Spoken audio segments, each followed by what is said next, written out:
Welcome back. It's time for Press Review, where we take a look at the dailies and analyze the coverage and the prioritization of the stories by our local newspapers. And the KCPE and Amos Wako are the top stories across board. And if you take a look at the Daily Nation, we're being told new schools shake up the old order, and obviously they're performing much better and turning things and changing the scripts. But the Standard is leading with who's next. That is after Amos Wako was effectively banned from going to the United States owing to his alleged partaking in corrupt acts. So that is what the papers are going with today. And joining me to analyze them is Gabriel Muthuma, an governance expert. Now, when you take a look at this story with Wako, the Standard is asking us who's next, and panic is gripping, according to the Standard, senior government officials and politicians in the Moi, Kibaki and Uhuru governments after US bans Wako over alleged graft. And when you take a look at the Daily Nation, they have, when this story broke, I asked myself, what's new? Because we heard about this 9 years ago. Right. Yeah, there's nothing new about this. But then when you read deeper into the Daily Nation story at the back page, you're told, while the law does not explicitly define significant corruption, we generally look at the nature of the corrupt acts, including any potential impact on U.S. national interests. So that's the new thing that I would say is coming out in this particular story that is making them actually name and shame him and ban him and his family from entering the United States. What's your take on this one? Thank you, and good morning to our viewers. There's something you've just said which I totally agree with. The reasons that have been given thus far are more or less the same that we had back then when Ranneberger made these statements clear. And also Johnny Carson at that particular point had come and said that the current senator, Busia Senator, Amos Wako, was a hindrance to justice. So moving a little bit closer to what they've said as of yesterday, it goes on to show that there could be new information that has come. Emerged, and what we all agree is that they've not come out in the open to say clearly what those details are. And I can agree with them. They are the ones who pursue and prosecute their own cases. So, there could be. We can't decide for them. But one thing I would agree, as of yesterday, I was still wondering, if they've gone this back, there could be more heads. I think that, so. That are going to be to roll, or they are going to be mentioned. So I can understand when the jitters. I can understand when you say people are not sleeping easy, or the anxiety is coping, are wondering who will be named next. So I think at this point it's a wait and see kind of scenario. But then again, there has been rumors that the Akasha brothers could be talking. Oh, really? I know it goes back. Yeah. It goes back all these years. And their cases have been ongoing. Actually, the latest this year, the youngest of the brothers was actually in court, saying that he was born into the crime. Correct, exactly. And this is something that has taken time. Now, remember, Amos Wako, at one point, he was the highest or senior legal advisor to government. True, yeah. And so he has actually been at one point, he has sat at the top echelons of our legal, of our legal platform. So this, when they say they cite overwhelming evidence. Yes. This is America we are talking about. Yes. So again, we have to wait and see. And their investigative powers and their systems operate much more efficiently than ours. So. But then they are declining to give us more information. They don't have to really, if we are to be honest. They are not prosecuting him in their shows. They're just telling him. They've said, this is the evidence that we have. Just you, your family, and sometimes I feel it's a little bit, too much when it, goes down to even your children, and your wife. But it's a statement. It's a good statement. And this is not the first time they've done it. Yes. You may recall there were times where they would say, we are going to revoke visas of, people who are funding tribal, whatever, people who are planning war, things like those, or civil strife, what have you. And they've gone, they've gone ahead to do that. So I think as we move on, and I know we'll talk about that cartoon because it also speaks to our very own structures. Yes, and the cartoon he's talking about is on page 6, the editorial cartoon of the Daily Nation. Quite interesting. You see Amos Wako trying to squeeze his way into the United States, but he has essentially been barred, as the United States has said. So quite interesting, picture right there. But I'm quite interested in the take of the Standard. They say on page 2 that this is the profiling of an individual. There are a number of politicians and public servants who were banned some time back. Picking only one person again is clear profiling, and these are the sentiments of Kisumu Senator Fred Outa. But I would imagine, given what they said, it has to do with this person standing in the way of American interests, right? Yes. So this is why he stands out, in my opinion. Correct. Well, what's your take on that, Senator? You see, before we talk about profiling, what the U.S. government has done, and Pompeo to be exact, they've just said we have evidence against this one person. It's overwhelming. Yeah. They've moved to put barriers for this individual.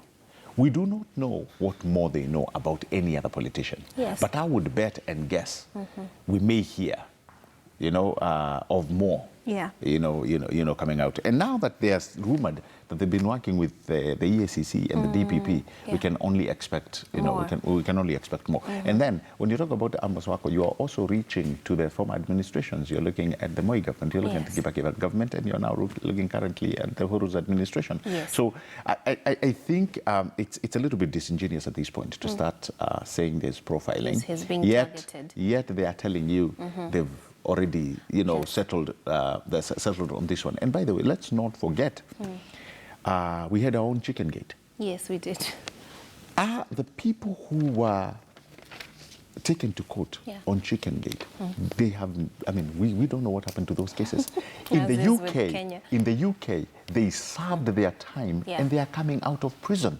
What does that tell you? I think the way we move, or the way the wheels of justice move or turn in our country, we should not expect them to move with that kind of speed, or in this matter, casually, in advanced democracies. So I think, following that picture, it actually talks. You've seen what the caricature has written. Yes. Our chapter 6 there works. Yes. We have a chapter 6. We do, actually. And exactly. Chapter 6 of our Constitution is very porous. Why not yours? Exactly. And for us to be talking about a current senator for Busia, we should be asking, how did he go past our chapter 6, which is in our Constitution? And I'm curious because at this time, it's not a warrant. No. So I'm curious about how they're going about it. Barring him from going there is essentially stopping him. It would seem like it's stopping him from engaging in certain activities. But then it's not a warrant that says he has committed this crime and would like him extradited. True. Yeah. But let me tell you how the world works nowadays. When we talk about the world being a global village, it will not only affect the travels of Senator Amos Wako to the US alone. I can guarantee you it will affect a lot of travel worldwide. Right. Okay? Because, like we say, the digital village, governments do talk. They do, yeah. So when you're filling those visa forms and you're asked, have you ever? Just the mere fact that you're on a list somewhere. Exactly, you're on a list somewhere. I think it will affect him. I understand now. Yes, it will affect him. Actually, let me use this word. It will affect him. His travel very harshly. True. Yeah. If he's one who travels, and we know, in his capacity, he's somebody who should be traveling. So that in itself does not affect his travel only to the United States. I can guarantee you, it has far-reaching consequences. Basically, he has been flagged. Of course. Yeah. Of okay. course. Well, it remains to be seen who these other 10 big names are, as the Star is telling us that we'll be joining Wako on the U.S. travel ban. The Americans collected information from the EACC from documents presented to court by the DPP. If you want to know more, the take that is being given to you by the Star, take a look at the paper and just find out for yourselves. But there's another story that is making headlines today about the counties, and we heard that story earlier on in our news bulletin. But you're told 15 counties denied cash over bills, and we're told on page 21 of the Daily Nation, Treasury says it won't disperse funds to devolve units over failure to pay suppliers and contractors. And we're being told this is what is being blamed for the liquidity issues that we're having in the country. And not only that, let's be fair to these suppliers, and you must see it from a very long lens. Give an example of you. You went to a bank, took a soft loan, went and purchased what you won, or the tender that you won, supplied it to government. Right. You've not been paid for all these years. The loan at the bank, the interest rate has shot up. So not only do you have you been following or throwing the small money that you have left, the small good money, if you will, you've been throwing it, chasing for this payment. You know, the case of where they say you're throwing good money to bad money. To bad money, and all of a sudden, the money that you receive, probably it will not be the full amount. You have to still satisfy your loans at the bank. But it is a very convoluted situation. It is a good thing that it has come. It is 40 billion, so to speak. But what we are told, it's about 300 billion that is owed to suppliers. 40 billion is not that bad to start scratching the surface, but you can see how deep, you know, that scenario goes. And it's not only effect of course. So it is not only you. Probably the company that you are running or the business that you're running is already struggling if you haven't closed already. And the bank, if they've not already attached your assets that you had, probably you only had a home and that has already been attached. So it has left an array of destruction. Right, and people are being laid on this off. And on this one, you know, it could be, yes, from the national government as well, but also the county government. And the county governments, by the way, they have been very notorious when it comes to this. All right. I remember there was a time when the president had given, I think if it's not 2 or 3 years ago, when he had been talking with doctors, and they had gone on a strike. And the president said, you know what, we are going to release money to you, and if you ever repeat this again, then mutaniona. But not, when he had given that directive, many counties actually did not follow suit. They continued waiting. So this is a directive that has been issued more than once. So hoping that it takes place. It is a good thing in the right direction. It's not probably the entire amount that many suppliers would need, but this is a good thing. It's a good move in the right direction. Hopefully it changes things, actually. We hope it does. We hope it does. In the liquidity issues that we're being told about. But the KCPE is still making headlines. We've been told right here, entry marks for national schools to be lowered, and that has to do with that bid for 100% transition rate. And we're told the scramble for top schools, slots in the country's top schools kicked off yesterday as senior Ministry of Education staff retreated to fine-tune the selection criteria. Then it's still on the Daily Nation. You're told new schools shake up the old order, and Nairobi celebrates top candidate who gave 5th national as Form 1 selection starts in Naivasha. But there have been complaints about the level, the rate at which the marking took place, saying that this might have actually affected the accuracy of the results because it's reduced from 10 to 5 days. When it comes to KCPE, I've actually been able to, there was a time I was involved, and I can tell you, this is something run by a very perfected system. It's actually marked by machines. So it is not human. So apart from the insha and the composition, yes. everything else is actually, marked by very advanced systems. Yes. So it is always good to give the benefit of the doubt. I know. I mean, and they do volumes. I mean, they do volumes, and the mistakes have actually been reduced very, very much to almost, to very low levels. Yeah. Having said that, my worry, and that it continues to be the worry of many, when you saw the headlines, right, and you saw how the public schools had performed. Actually, there were very few public schools compared to the private schools. I think we have work to do. We have work to do to bring out our public institutions, our public primary schools and our public high schools, because this is what happens. Most of these young men, and this is where this is where the whole issue becomes creates an imbalance. Okay. You have many of these pupils in private schools. Okay. But when they start transitioning after KCPE, they want to transition to the good public schools. Yeah. They want to go to the Lenanas. They want to go to the Kenya Highs. They want to go to the Panganis. Yes. All right? So as much as, they are coming from a private system and entering into a public system, the government is always at pains, to reward, these kids in public schools who've kept the faith. They did not have a lot of money to go to private schools. But they went through the system. Yes, there could be, or there is a system. The past year, I have known there is a system that actually moves to placate those that were in public schools and at least be able to bring them, to match. Yes, even though the private schools performed better. Of course, because if you are to go by marks alone, trust me, no kid from public school, I mean, they'll be coming, coming to the 100% transition. This was actually it was a great, noble idea. Yes. And it was started just last year when Ambassador Amina Mohammed was the CS for education. And she did very well to ensure that the projectile of moving or transitioning to secondary school came almost to 90-something.